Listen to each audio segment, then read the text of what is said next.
We have a question here from Riley, and that question is, how do I know what tasks to outsource first? How do I know, what to kind of move off my plate and send over to other people? And I love this question because I like to think of myself as a master delegator. I think delegation is one of the top skills for entrepreneurs to learn if you're wanting to grow and scale your business. And for me, the first things that I like to delegate are the things that I don't like doing. And so if you've read the book, The 4-Hour Workweek from Tim Ferriss, which is an excellent book on creating the lifestyle and creating the business that you like, what that will help you to do is to identify, okay, what are all the tasks that need to happen in the business? And there's plenty of other systemization books as well. What I tend to do is I'll write down all the things that I'm doing, and I decide, okay, out of those things, which things do I like doing? And which things do I not like doing? Which things are the best use of my time and which things are maybe not the best use of my time? And basically anything that is not quite the absolute best use of my time, I want to give that over to someone else. Now, there's another way of looking at that as well. The other way of looking at it is to look at what your actual dollar value is per hour inside the business. So what is the number of hours that you're working in the business, and how many dollars do you need to generate for every hour that you're working inside the business? Now, if you're a service company and maybe you're selling your time right now, then you've probably got a little bit of an idea of what your time is worth. The general rule is to outsource or delegate anything that is not worth higher than that rate per hour. And you might think, oh wow, there's a lot of things in life. So maybe if you're charging $100 an hour for your time or $200 an hour for your time, well, if you can get someone to come and clean your house for $40 an hour or $50 an hour, then that's probably a good move to do, to have someone to do that. So this can be applied both in the business and outside the business. Now, if you want to calculate what your time is worth, I have a video on this on our channel. So if you search, I think it's like entrepreneurial time productivity, you can search that on our YouTube channel and you'll find out how to do the calculation. I'll give you the short version of that calculation.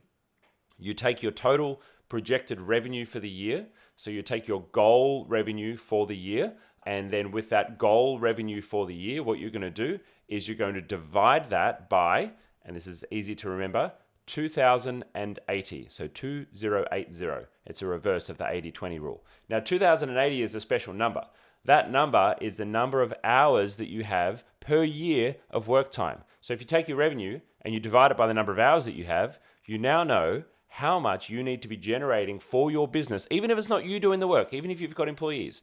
You know how much you need to be generating for your business every hour that you work. And if you're doing things that are worth less than that amount of value per hour, then you've got a problem. So they're the best things to start with outsourcing, something that is below your time or something that you don't enjoy doing.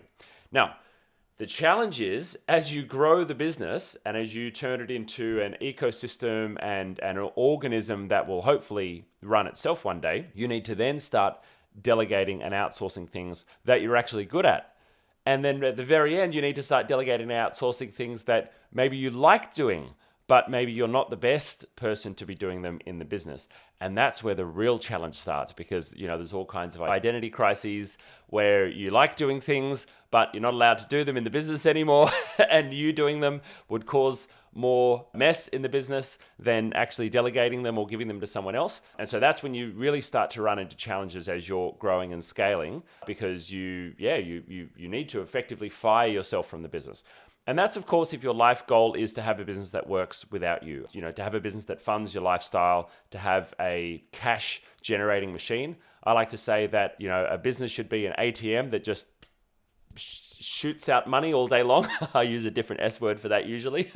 And so that's ideally for me what a business should be. It should be generating money, and I should be only doing the things that I really, really, really, really, really love doing, and I'm the only person that can do them in the business. And so for me, itGenius, I'm the founder. And so right now, the only thing that I should really, really be doing is being the custodian of culture in the business, being the final say on the strategy of the business and the vision on where the business should go.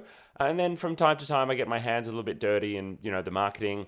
I love helping educate business owners, and so that's why I continue to present on our channels and online. But, the business is to that magical point where I can step away for months at a time and it'll continue to run, continue to pay for my lifestyle. And that's basically utopia. And so that's why I continue to do these shows, is to help other business owners get a little bit closer to that and build a business that works on your terms.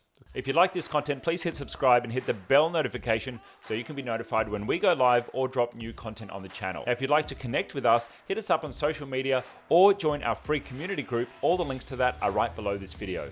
If you'd like to learn more about Google Workspace and the technology ecosystem, you can join our free Genius Academy by transferring your billing across to itGenius. Or you can join a Workspace Basics Bootcamp. Now, if you're a business owner and you're interested in an audit on your technology stack or your Workspace account, or you're looking to do a project in the tech world, well, you can take advantage of our free consultation. And if you need help right now, then consider joining Concierge or taking up a quick fix with our team for professional support for your tech stack.